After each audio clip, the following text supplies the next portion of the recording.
will be hot. How about it's right now? You have jumped on board a train, a spaceship. Are we the Space Force of DenverSports.com? Well, I'm wondering are we Jefferson Airplane or are we Jefferson Starship? I don't want to be Starship. Yes, I think we're Airplane. Okay, yeah, I think so too. Yeah, we're more the Air Force. Are we Van Halen or Van Hagar? That's more in my realm of things. Okay. I actually like Van Hagar. Okay, I do. It isn't that Van Hagar is bad. Not at all. It's just that Van Halen is better with David Lee Roth at the mic. That's the thing. Sammy Hagar, I think, gets a bad rap. I love the Red Rocker. Yeah. Speaking of UFOs, he was abducted, or he at least said that in his autobiography. Okay, first of all, like you just say it as a matter of fact, he was abducted. Hey. No. He claims he was abducted. Well, I'm How just do we saying. know he didn't dream the thing? I mean, some sort of feverish Cabo Wabo dream. I've been to Cabo Wabo. Okay. Have you? No, I want to though. Yeah. I want to. Yeah. Anyway. I've been with my daughter to Cabo Wabo. Okay. It was during the daytime, but all right. We're kind of getting her getting her ready for the college years, I think. I don't know. You used to travel. There we go. Orange and blue today. We are presented by Sean Payton.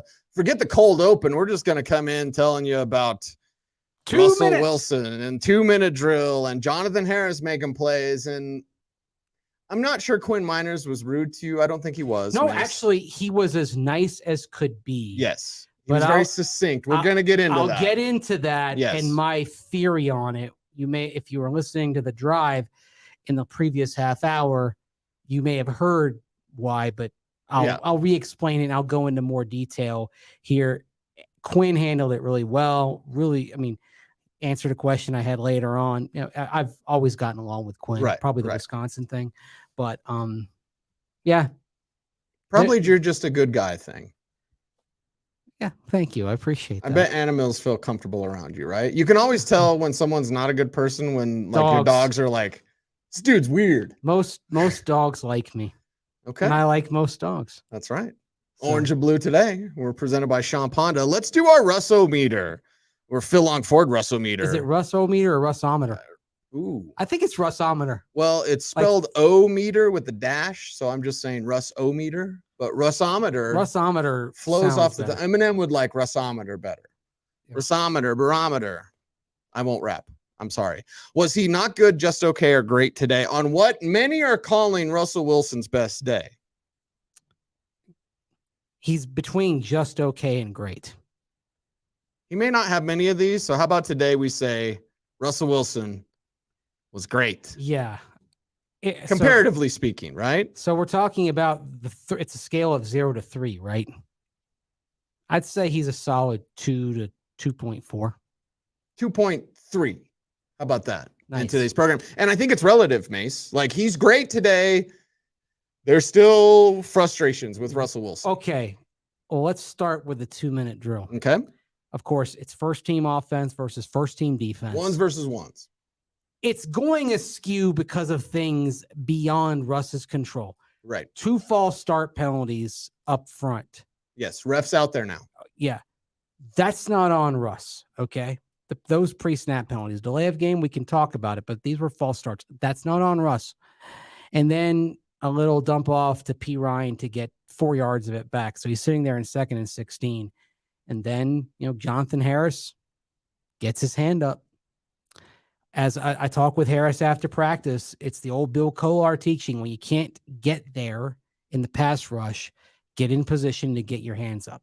Mm-hmm. And, of course, Harris has been around practice squad and the team going back to 2019. So, he knows all about what Bill taught him. And when I saw that, that's immediately went through my mind. And he talked about it as well, after practice and what he learned from Bill. So it's a good play by Harris. But again, we've seen some passes bad down the line of scrimmage for Russ this preseason, this training camp, trying to go across the middle. So that's more of a concern to me than the interceptions. When he throws an interception, and every interception has a story, and some are just bad throws. We've talked about now it. There are there are 2 deflected interceptions he's had. And the deflections, and every day he has at least 1 deflection. And now it's 2 deflection interceptions. So every day that stuff that when he gets passes tipped, that makes me shake my head more than him throwing a pick, even if it is one of those bad throws or ill-advised throws. So this is now 5 of the last 6 practices in which Russell Wilson has thrown an interception. Mm-hmm. Right. The exception was Thursday. Every other day since Saturday, there's been a pick of some description. Yep. Look, if you go in the opposite direction, and we all recall when Case Keenum didn't throw an interception in training camp back in 2018, I get the notion of saying, okay, let's not make too much of this, but it's where things stand based on trying to build off last year and what we learned last year. It's a concern right now. Yeah, it's a frustration right now because you do see some good plays. The batted passes thing, before we move on from that, like, is that something that you have faith Sean Payton will see and correct and be like, okay, we're just not throwing, I guess, to this part of the field or whatever? Or because we've seen DiNucci use those different arm angles to get rid of the ball. And Ben DiNucci is doing things that Russ needs to maybe do a little more. And the thing is, Russ has those arm angles as clubs in his bag. Yes. That goes back to playing baseball, especially playing the infield. I mean, Kyler Murray has that because, you know, he was a proficient baseball player. Mm-hmm. That's where Patrick Mahomes gets the odd arm angles from. It's from his baseball background. And Russ played baseball as much as he played football coming up. He has that ability. It's there.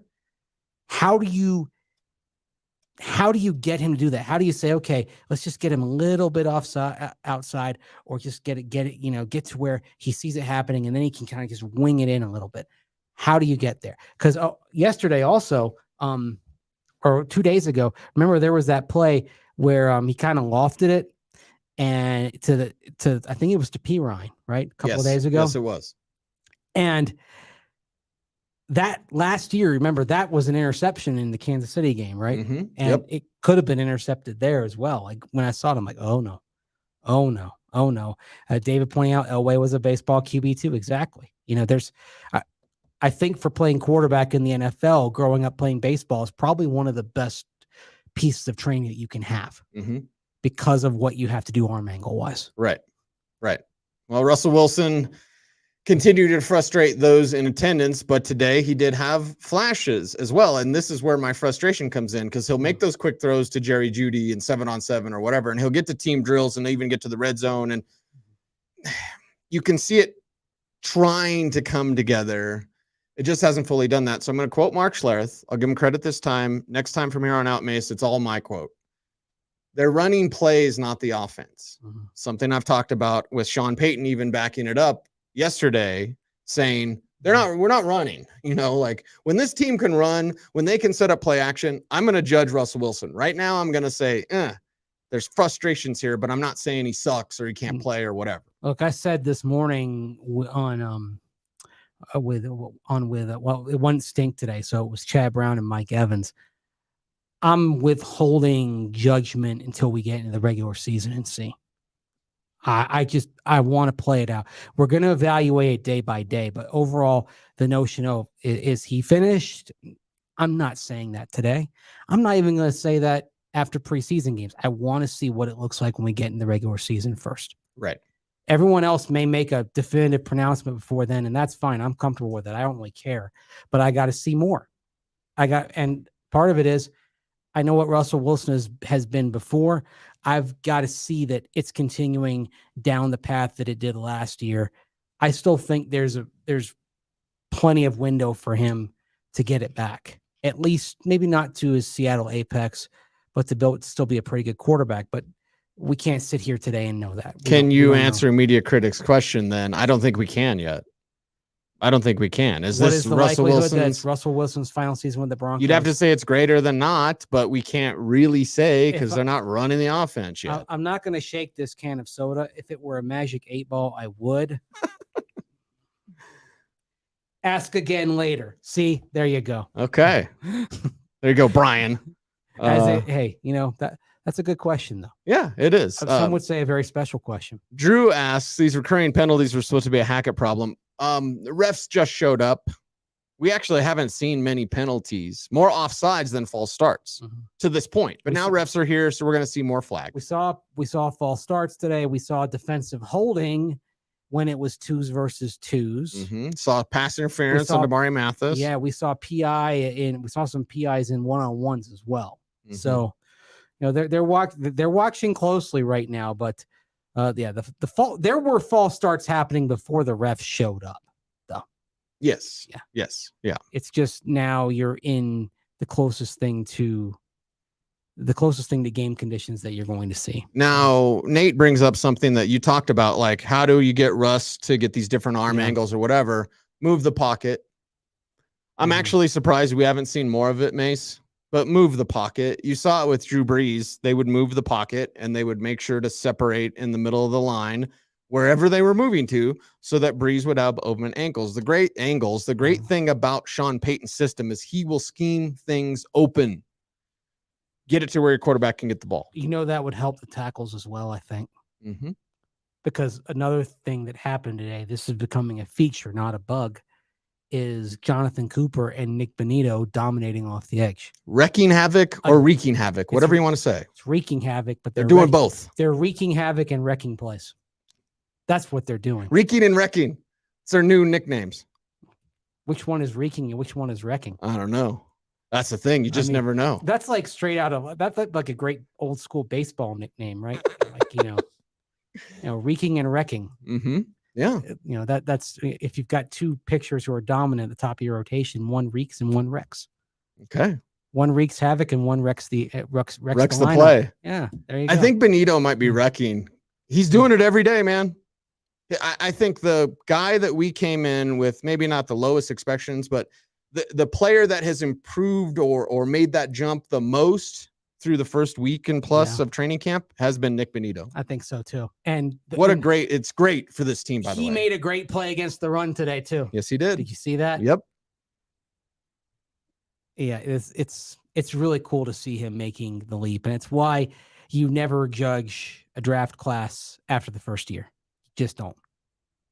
Because, we're seeing him start to make those steps and seeing him do it against the run. Now it's okay. If he can take it to the games, then he could be an every down threat. I mean, right now, I am unbelievably impressed with both Jonathan Cooper and Nick Bonito. Now they're playing well. I think it's fair to be concerned with the tackle position too. Yes. Mike McGlinchey did have one of those false starts today, by the way. Yes. Yeah. In 2 minutes. Tackle's in a little bit of a trouble spot right now. Garrett Bowles. Remember, Garrett Bowles is coming back from injury, and they did limit him today as well. Right. So, well, how about this, Mason? I'll ask you, and I believe I'm correct. We should give grace to the tackles because they're not running the ball. And Quinn Miners told us today, besides yelling at you, he didn't yell at you. He didn't yell at me. Well, we're going to play it for you. You're going to play it for you. Besides getting upset with being asked about his belly. I don't think he was upset. I think he wants to change the narrative. Everyone's going to call you that forever. Anyway. He did lean into it for a while, to be fair. He did. Yes. When they run, that should help the tackles too. Just like it helps Russ. We're saying, hey, wait for Russ. Wait till they run. Wait. Should we also wait for the tackles? Because when they're running, and that's what McGlinchey's a road grader. He's not a pass protector, and he's going to hold more than Bowles. If you don't like Bowles holding, you are not going to like Mike McGlinchey. But that's from day one. That's not telling you what he's doing now. That's telling you who he is. It's hard to be a 6'9" tackle and not have a little bit of grabbing going on. Exactly. It's the way he's built. If he was built like Garrett Bowles, where he's got a little bit of more of a midsection, he'd probably be carrying too much weight on the frame, and he'd be more susceptible to injuries. So if you're going to be a 6'9" tackle and last in the league, you gotta be built like Mike McGlinchey is. And that means you're not going to maybe have the same core and the same kind of brute power that some other tackles have. But with McGlinchey and Bowles, they're both athletic enough to move that pocket. And watch them. Yeah, you can move the pocket with them. And then when you do get the run going, watch them making those downfield blocks. Right. Garrett Bowles has always done that very well. It's his lacrosse background athletically. Mike McGlinchey has always done that very well. Just an overall very good athlete.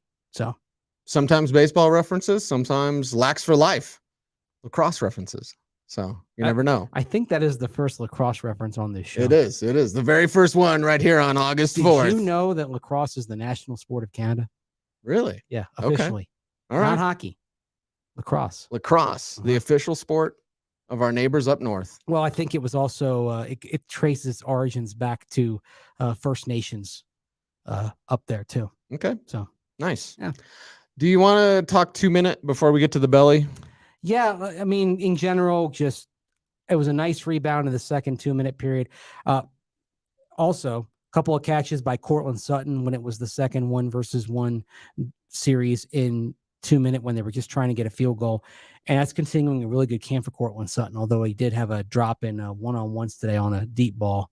But in general, Cortland Sutton has taken the next step. He looks to be close to where he was pre-ACL injury. And he's making some plays against Pat Surtain. So yes, no small feat there. He's making plays above the rim. We haven't seen that in a couple of years. Right. Couple of third down conversions on that drive. And then finally, the cherry on the sundae was Brett Maher coming in and having a 52-yard field goal to end that 2 minute drive there as the clock expired. We've talked about what his headspace might be after those 4 missed PATs in the playoff game against Tampa Bay. And yesterday in that, kind of closed practice that media saw, 1 miss became 2 misses for Brett Maher. So that's what you worry about is when he misses one and then it leads to a cluster of misfires. But good to see him getting back out there. You can see it. A lot of power on that ball. Would have been good from probably 65, 68. It's in golf, they'd say he's a good ball striker. So, and there's a lot in common between golf and place kicking too. Yes, very much so. Yeah. So that was really good to see him do that. And I thought it was significant that the first opportunity for a kick in 2 minutes went to Brett Maher, not Elliott Fry. And this backs up what you asked yesterday of Sean Payton. Like, are there going to be more pressure situations? Yes. That, my friend, is a pressure situation. We got one right there. Closest and he passed. Thing we'll have to a game and pass it with flying colors. Good sign. Yep. Coach Sean Payton said they're going to keep working on 2 minutes. Here's what he had to say. Game planning. Right now, you put in like kind of a library of 2 minute calls. When you get into an opponent, in a 2 minute drive, there's generally maybe 2 or 3 calls per drive that are done at the line. The clock stops a lot. And so let's say you have 8 2 minute routes that are in per game. That can vary a little bit. So you kind of find out what the opponent does, and then maybe things that we do, or within the framework of what we do, we think we do well, and put those in. But more than anything, the mechanics of getting the ball to the official, not rolling it on the ground, getting set. If we got to clock it, there's so many other nuances, getting out of bounds, valuing the clock more than 2 yards gained, if that makes sense. You're really understanding we want to move the ball, but the clock is important. And so all of that, we went through it in the walkthrough, and we'll keep working. Yeah, Sean Payton said they're going to keep working on it. I think I clipped it too close at the end, but yeah, keep working. But it seemed like he was happy with the progress there. Yeah, it's step by step. Like I said over on the drive earlier this hour, I think this process is going to continue on through the season and even in the next offseason. They worked on install and went over concepts 4 times, as Quinn Miners said today. They're very much trying to get the basics, the core competencies right, and then build out from that. Whereas last year, it looked like schematically they were trying to eat the whole cake all at once. And you're going to get sick doing that. You got to have one piece and that's it, and have another piece the next day. Cake's too rich to have all at once. And that's what the Broncos tried offensively, which is why they were down at the bottom in terms of points on the board. By the way, did you notice it's only preseason, but 16 points for Nathaniel Hackett's offense last night in the preseason opener. Hey, they were rolling. Sounds familiar, doesn't it? 16 points. That's the magic number. God. Oh, boy. 1 is the loneliest number, and Nathaniel Hackett is number 1. I got in trouble for making fun of Nathaniel Hackett this week, so I will move on. Did you ever have a nickname? Because your nickname is Mace. Did you have any other nicknames? I mean, I'm sure there's an ex-girlfriend or two as a nickname for me that isn't pleasant. Okay. I can't really say them on air probably. I But think it was ZB talking about it on Stokely and Zach of like, you gave yourself a nickname and now you don't want people to use it.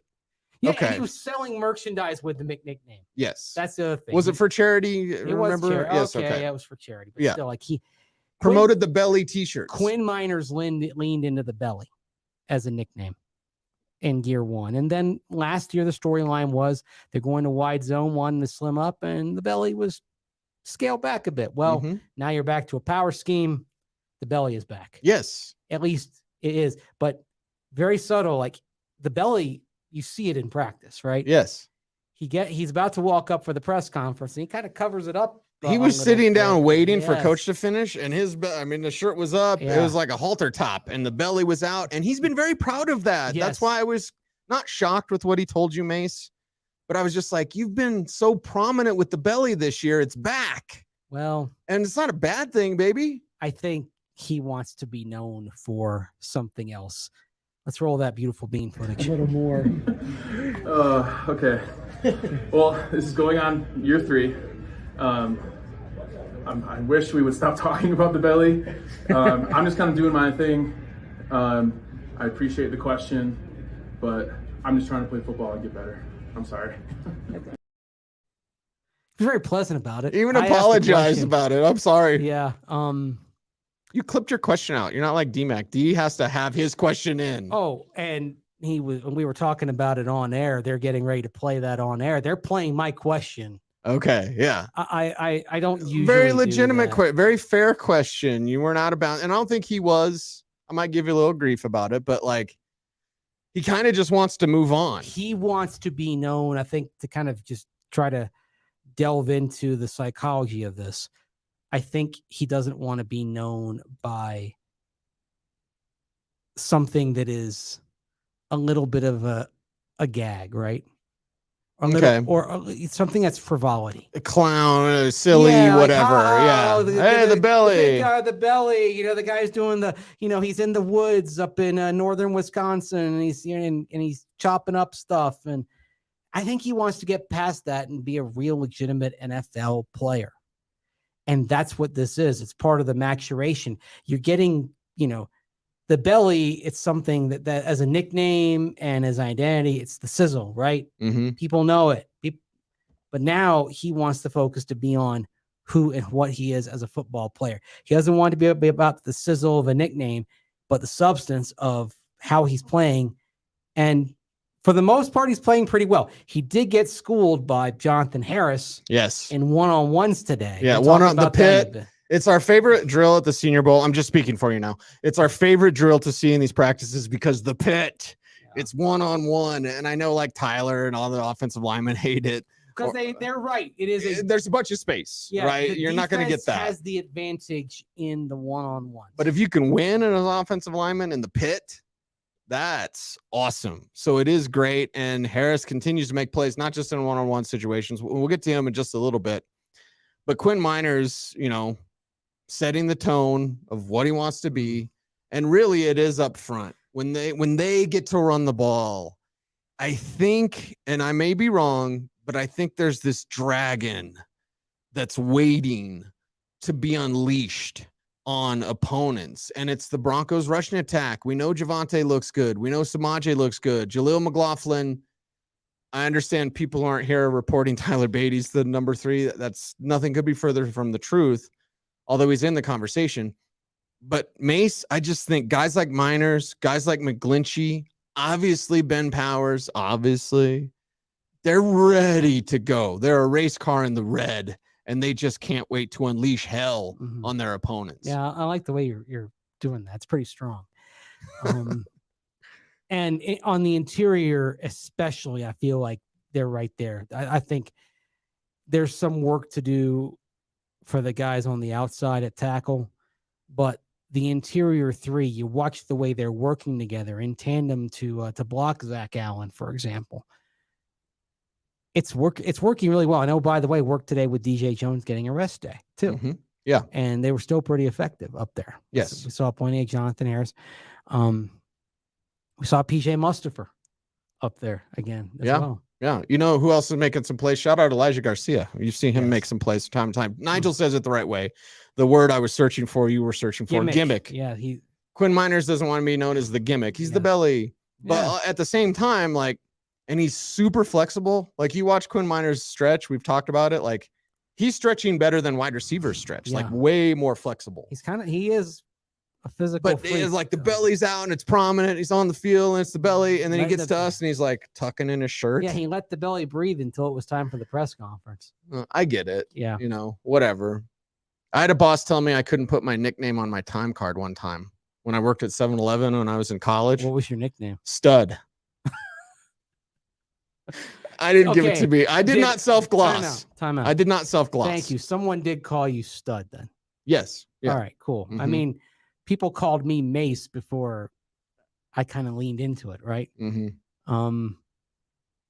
But yeah, putting it on the time card. The time card's a formal thing. I mean, I kind of get that. I mean, although you know how they have like signing sheets from press boxes for like meals and all that. Right. I would always sign it Champ Kind, KVWN, San Diego. But now you're gonna totally lose even more respect for me when I say this. Who was the Simpsons reporter? Kent Brockman. Yes, Kent Brockman. So I did at my then stepbrother's. Shout out my stepbrother Luke, former stepbrother, whatever.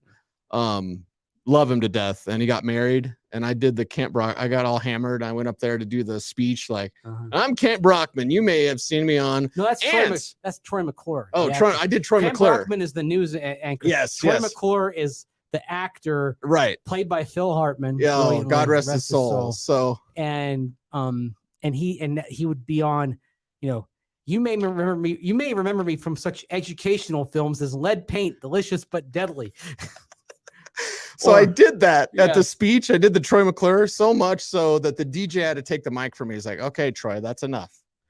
Enough, buddy." Hi, I'm Troy McClure. You may remember me from such dates as last night's dinner. I love it. I love it. Oh boy. Now we got orange and blue with Stud and Champ. Yeah. I'm not like Champ Kind, fortunately, you know. He had some issues. Yeah. He did. Yeah, set these next couple of plays out there, Champ. I woke up in a family's house and they were mad. I have to clean it up for video, radio, podcast, whatever we are. It happens. I mean, I don't know. People were mad when Chad Kelly came in dressed like Woody from Toy Story. Yeah. It happens. Yeah. It happens. I'm glad that wasn't more severe, by the way, too. So. And I'm glad he's put things back together. Oh, yeah. Tearing it up. Standout QB in the CFL. And, you know, and now, I mean, if the Toronto Argonauts keep having the season they're having and he keeps playing the way he is, somebody's going to give him a call down here. Surprised it hasn't happened yet. Yeah. All right. He was a backup last year. That's the thing. He's now gotten the starting. Now he's the starter. Now he's tearing it up. But he's he's doing great up there. So who knows? Quarterback desperate league, man. Chad Kelly, if you were to rank the 64 quarterbacks, starters and backups, he's in your top 64. Yes. He's not in the league. Maybe he's at 50. Maybe he's at 35.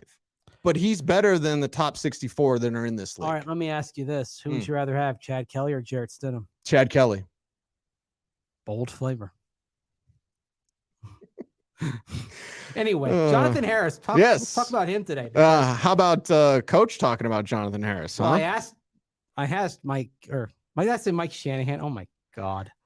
It's training camp. We're in the sun. It's hot. I asked Sean Payton about Jonathan Harris, the pride of Lindenwood University in St. Charles, Missouri today. And here's what he had to say. Look, he's a guy that he's opened some eyes a little bit. I mean, it was a good play. You know, I think it's harder for that group just because, you know, we're just getting going. We're getting to the inside run periods. We're getting some of these team runs. But so far, I think he's done a good job. Yeah. I think he's been outstanding. Yeah, and he is the number 2. We had someone in the chat room. I'll try to find it, Mace, as you chat. Oh, Holy Diver said, hey, he's the number 3. No, he's the number 2. Henningson's the number 3. Yeah. Defensive end. I'd say so. I mean, right now, when you see the base package, you're seeing Zach Allen and Jonathan Harris is the defensive ends and DJ Jones playing on the nose. Now, when you get to sub packages, you're seeing DJ get more sub package work because they want to involve him in the pass rush. And so the rotation is going to look a bit different than it did last year in terms of the fact that you might have your nose seeing some time when you got 2 down linemen as well.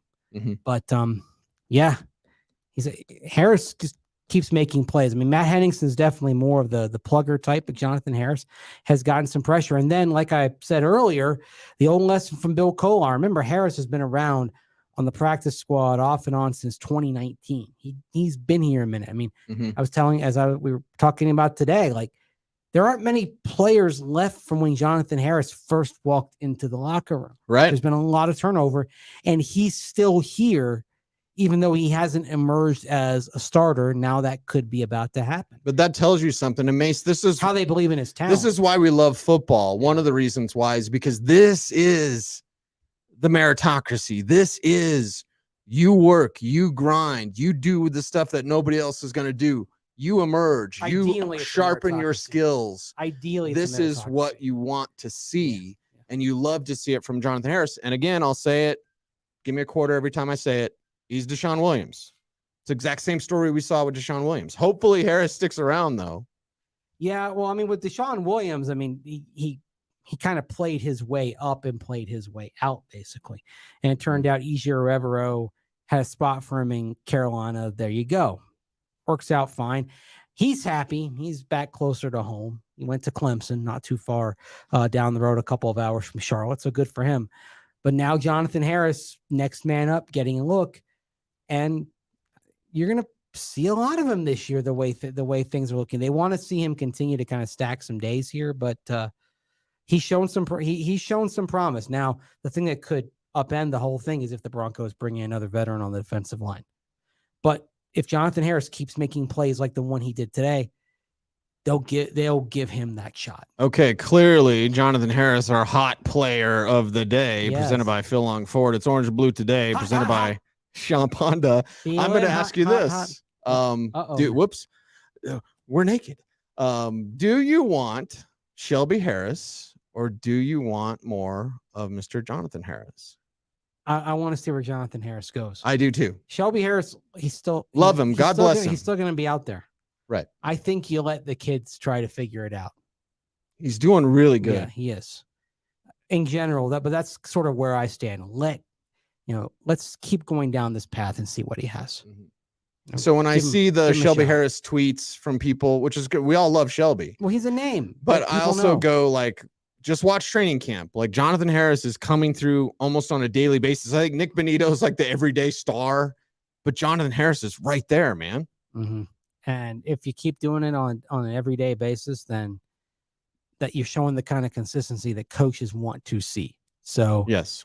Yeah, just be patient. Let it play out. Those defensive linemen that are still out there, Shelby Harris, Michael Brockers, guys like that. Hi, Siri. What the heck? It's technology. The Siri on my iPad, the Siri on my watch. I'll tell you who's not hot. Siri coming through. Sorry. I would say this and get to special teams to tie a bow on today's program. Mm-hmm. We got a bunch to say. The returners, you had Marvin Mims, Muff. You had and then Mims like double caught one. You had Montrell Washington like triple catch one. Yes. Jalen Virgil. Was that a muff or did he triple catch it? Double catch triple it? Caught he it. Triple caught. Kendall Hinton was clean, but he didn't have many reps. The not section is the punt returners. How much of a concern is this for you? Well, I thought there was one thing that was interesting. Montrell Washington, when he had his little kind of triple catch thing, he took the next rep. And I like that. That's a sign that from the coaches, they're trying to get you right. And I saw that because usually you bobble it, then you just go back in line. Montrell getting the rep immediately after that, I think tells me something about where the coaches stand on how they see Montrell and where they want him to go. Good chance he makes the team. I think they want him now to be the punt returner. Good chance he makes the team. Yeah. All right. Entering camp a week ago, I would say this is clearly bubble, probably even off the team. after watching practice and their options at punt returner, Montrell's the best one. Ball security is job security, and that's going to be the paramount thing. But I think they're like they're thinking this: if we can get him right and get that ball secured, he's going to do some spectacular things for us. So now is the time to invest those reps and invest that teaching in this young man. Again, kind of like Jonathan Harris. Give him a chance and let's see where he goes, right? Mm-hmm. I mean, Jonathan Harris, this is his 4th Broncos training camp.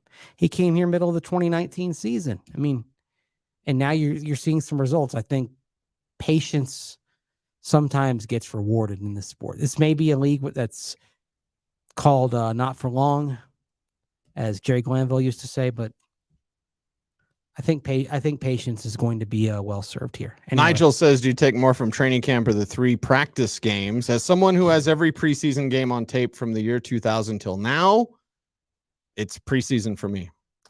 I would say what I take even more from are the joint practices. Those are much better. And you're going to have a joint practice against the Los Angeles Rams. Unfortunately, it's after training camp ends, but it's still at the point where it's open to the media, so we're going to be able to see it. But we won't be able to say anything.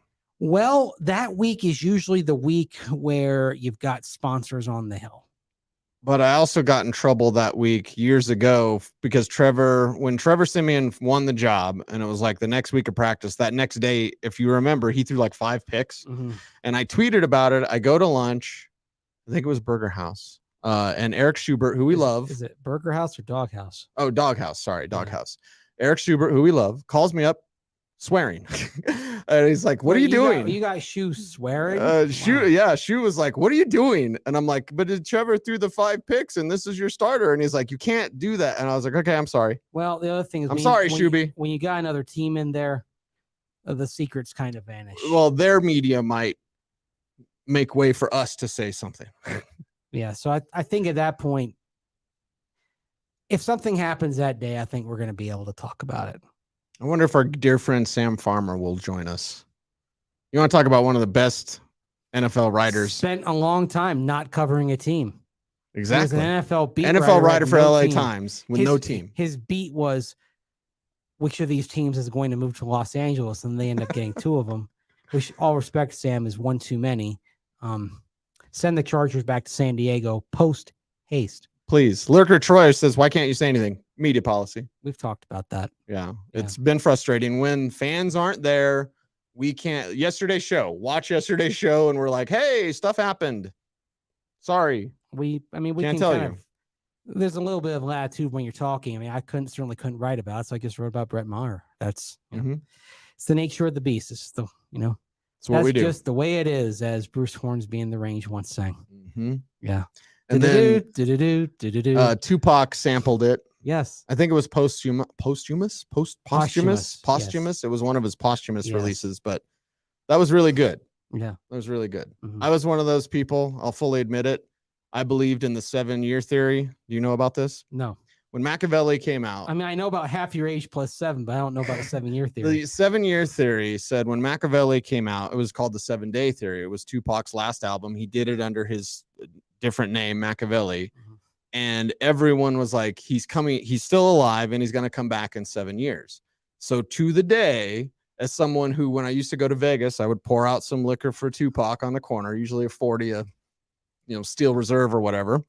I was like, I think it was 2003, whatever 7 years was from when Tupac was killed. And I was like, he's coming back. And then he didn't. And I was sad. Never heard that before. Never? No, I'll have to ask a couple people about that. Hey, my co-host is really crazy. Didn't that go without saying? I think that goes without saying. You could say that about me too. That's why we work together. Yes. We're crazy and nerdy and love football. Why we're here. I don't know. Is that a wrap for today? I just love sports in general, I think. I just love football. Yeah. I do have a soft spot for basketball. I love baseball, and I love soccer, and You love lacrosse, apparently. I know lacrosse. I don't really love lacrosse. I know of lacrosse.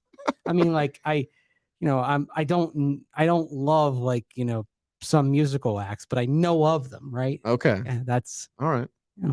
You don't love Taylor Swift, but you know of her. Well, I know of her because my daughter loves her. Yes. Yeah. That's how it goes when you're a girl dad. Yeah. And when you have a little kid, and now my daughter's 11, so she's not so little anymore. But for a while there, the only music that I got was basically coming from kids' movies. Like the only new music. So everything is awesome. Yeah. That's I'll tell you. I'll tell you. Maybe I can tell. Okay. Everything is awesome. Everything is cool when you're part of a team. In my mind, when I was working on the team side of things and trying, seeing how things could be sugarcoated sometimes, I would hear that in my mind. Everything is awesome. Everything. When you're part of a team, that goes without saying. Marquez Callaway told me that catching passes from Russell Wilson is like catching passes from a living legend. Okay. All right. Well, I mean, Russ is, he's got 10 Pro Bowls, right? Mm-hmm. Yeah. Okay. Living legend. Russ, this year is so fascinating because if Russ puts it back together, then he's back on the Hall of Fame trajectory. Mm-hmm. But if he doesn't, 10 Pro Bowls, which is very impressive, and usually is meant to certain tickets to the Hall of Fame. Do we know if that's going to get him there? How many did Phillip Rivers go to? Off the top of my head, I don't know. Okay. Because Phillip Rivers to me has always been Hall of Very Good. The question is, does Phillip Rivers have more Pro Bowls or children? Yeah. I knew you were going to go there. Congratulations. On another one. Congratulations, Phillip and Tiffany Rivers on number 10. That's coming in. I mean, are they going to go for just a whole soccer team at this point?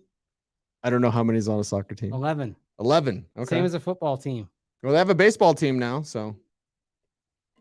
Yeah, they get the baseball team plus one, which is you got your pitcher. You got a manager. Yeah. Well, no, like you have your 9-player lineup and one of them the DH and then your pitcher, so you're basically throwing 10 players out there every game. Okay. Phillip Rivers. You got it, Phillip. Phillip Rivers has 8 Pro Bowls. So yes, Phillip Rivers has more children than Pro Bowls. He is prolific with his progeny. He and his wife. Again, congratulations. Congratulations, Phillip Rivers. Yes. And somewhere there's a Josh Allen joke in here, but I will leave that for your imagination. Gosh. Why? Why? Because you can't be. Anyway, yeah, we'll leave that one alone. Bail. Bail. Phillip Rivers is coaching high school ball now down in Alabama. Okay. Yeah. He played for the LA Chargers and now he's living in LA. Lower Alabama. It is Orange and Blue today. We're presented by Sean Ponda. He is Andrew Mason. I am Cecil Lammey, as my voice cracks. And we love the response that we've been getting about this show. Please keep it up. All of your likes, all of your comments in chat room. If you've made a chat comment, please comment on the video below. It helps the algorithm. It helps spread the love of this show to other Broncos fans that want that information. And we love you and we appreciate you for it very much. He's Mace. I'm Cease. OBT is a BFD. Until next time, I want you to stay tuned. And as always, would you please stay frosty,